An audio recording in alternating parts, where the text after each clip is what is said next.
Friends, welcome to SP info. తల్లికి వందనం డబ్బులు వచ్చాయా లేదా? అయితే ఇలా చేయండి. ఇప్పుడు గ్రామ సచివాలయాల్లో తల్లికి వందనం అమౌంట్ వచ్చిన వారితో ఎక్నాలజ్మెంట్ తీసుకుంటున్నారు.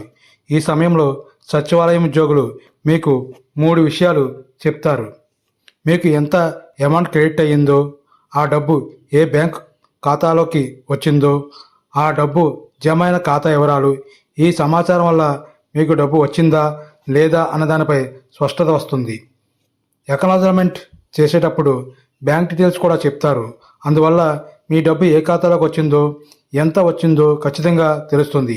అయితే మీకు అర్హత ఉండి కూడా డబ్బు రాకపోతే వెంటనే సచివాలయంలో గ్రీవెన్స్ అప్లై చేయండి. గ్రామ సచివాలయంలో డిఏ లేదా WEDPS దగ్గరికి వెళ్ళండి. మీ Aadhaar, student ID, school details, ఏ తరగతి చదువుతున్నారో వివరాలు ఇచ్చి గ్రీవెన్స్ రిజిస్టర్ చేయండి. అక్కడ నుండి అది ప్రభుత్వానికి పంపిస్తారు. ఇది మీ హక్కు, ఆలస్యం చేయకండి.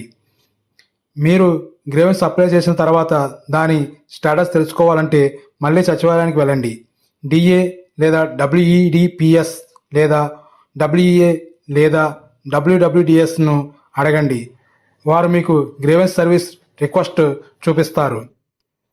అందులో మీ అభ్యర్థన యొక్క స్థితి పెండింగ్, అప్రూవ్డ్ లేదా రిజెక్ట్ అని చూపిస్తారు. ముఖ్య సూచనలు: డబ్బు వచ్చిన వారు ఎక్నాలజ్మెంట్ ఇవ్వండి. డబ్బు రాని వారు గ్రీవెన్స్ అప్లై చేయండి. బ్యాంకు ఖాతాకు NPCI లింకు అయి ఉండాలి. సబ్మిట్ చేసిన వారు స్టేటస్ని అడిగి తెలుసుకుంటూ ఉండండి. మీ పొరుగు వారికి కూడా ఈ సమాచారం చెప్పండి. వారికి కూడా ఉపయోగపడవచ్చు. ఇంతటి కీలక సమాచారం మీకు ఉపయోగపడిందా? అయితే మా ఛానల్కు సబ్స్క్రైబ్ చేయండి. ఇంకా ఇలాంటి సమాచారం, సందేహాలు అడగాలంటే కామెంట్ చేయండి. ఈ వీడియో నచ్చితే లైక్ చేయండి, షేర్ చేయండి, సబ్స్క్రైబ్ చేయండి. Thank you friends.